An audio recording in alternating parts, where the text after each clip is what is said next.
Aprende de mí.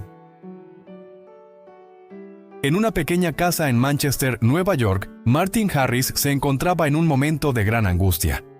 Su fe en la obra de José Smith era firme, pero sus bienes materiales estaban en juego. En medio de esta lucha interna, una revelación llegó a él a través del profeta, una revelación que no solo le hablaría a él, sino a toda la humanidad. La voz del Señor se manifestó con poder. Yo soy el Alfa y la Omega, el principio y el fin, el Redentor del mundo. No era cualquier mensaje. Era un llamado divino a reconocer el poder y la autoridad de Jesucristo. Martin sintió un escalofrío recorrer su cuerpo. Era como si el mismo Salvador estuviera hablándole directamente. Las palabras eran claras y firmes. Todos los hombres debían arrepentirse o sufrir las consecuencias de sus pecados. No abrogaré los juicios que pronuncié, advirtió el Señor. Martin entendió entonces que no podía haber justificación para la desobediencia. El arrepentimiento no era una opción secundaria, sino el único camino para evitar el tormento eterno.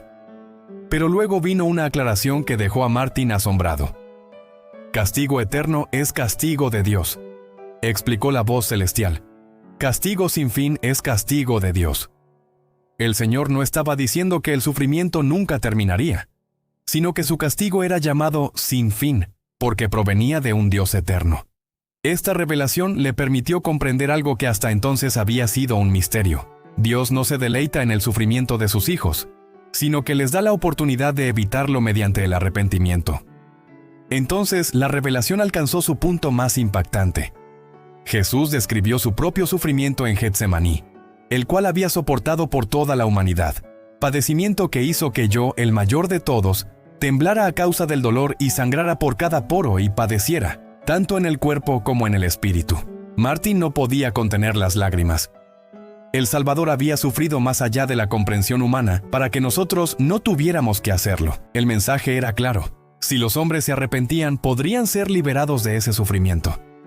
A pesar de la solemnidad del mensaje, también había esperanza. Aprende de mí y escucha mis palabras.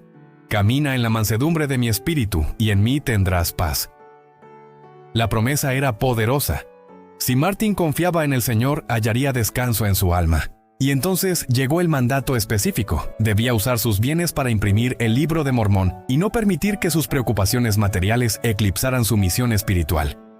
El Señor fue directo. Debía pagar su deuda con el impresor y confiar en que Dios proveería. Debía desprenderse de parte de sus tierras y liberar su corazón de la esclavitud del dinero. Martin sabía que esta prueba era difícil, pero la recompensa prometida era mucho mayor que cualquier tesoro terrenal. El mandato de predicar el Evangelio con humildad fue otro recordatorio importante. No debía jactarse ni contender con quienes se opusieran a la obra. En lugar de ello, debía enfocarse en enseñar la fe en Cristo, el arrepentimiento y el bautismo. El Señor no necesitaba a un hombre orgulloso, sino a un siervo fiel y obediente. A medida que la revelación llegaba a su fin, el mensaje se tornó aún más personal.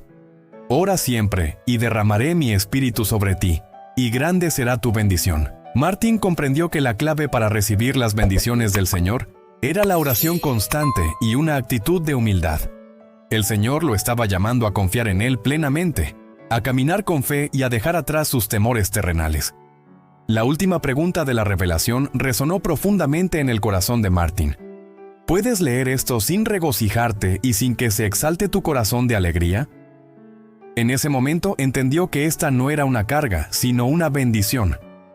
Dios le estaba permitiendo ser parte de su obra, y aunque el sacrificio era grande, la gloria que vendría sería mayor. Con el corazón lleno de determinación, Martin decidió obedecer, no porque fuera fácil, sino porque ahora entendía que el verdadero propósito de su vida no era acumular riquezas, sino ser un instrumento en las manos del Señor.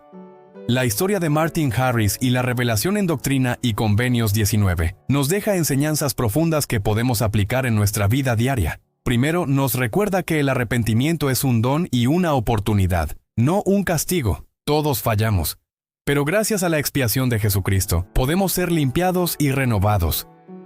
También aprendemos que el sufrimiento de Cristo en Getsemaní fue real y personal. Él padeció por nosotros, para que no tuviéramos que cargar con nuestros pecados si nos arrepentimos. Esta es una manifestación del amor más grande que pueda existir, y nos motiva a esforzarnos por vivir dignamente. Otra lección clave es la importancia de confiar en el Señor más que en las riquezas materiales. Martin Harris tuvo que sacrificar mucho para seguir el llamado de Dios, pero en el proceso encontró una paz y un propósito mayores. En nuestra vida, a menudo nos aferramos a cosas terrenales pensando que nos darán seguridad, pero solo al confiar en Dios encontramos la verdadera paz. Finalmente se nos recuerda la importancia de predicar el Evangelio con humildad y sin contiendas. Nuestra misión no es ganar discusiones, sino invitar a otros a venir a Cristo con amor y paciencia. Así como Martin Harris fue llamado a compartir el mensaje del Evangelio, nosotros también tenemos la responsabilidad de ser luz para los demás. Si aplicamos estas enseñanzas en nuestra vida, encontraremos gozo en el servicio, fortaleza en las pruebas y una paz que solo el Señor puede dar. Que podamos recordar siempre que, sin importar nuestras circunstancias, si seguimos a Cristo con fe y humildad, nunca estaremos solos.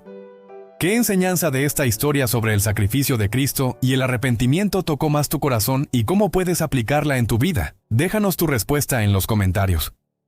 Este video es un resumen de los capítulos de Doctrina y Convenios como apoyo a su estudio personal. Si te inspiró este video, dale like y suscríbete para seguir aprendiendo.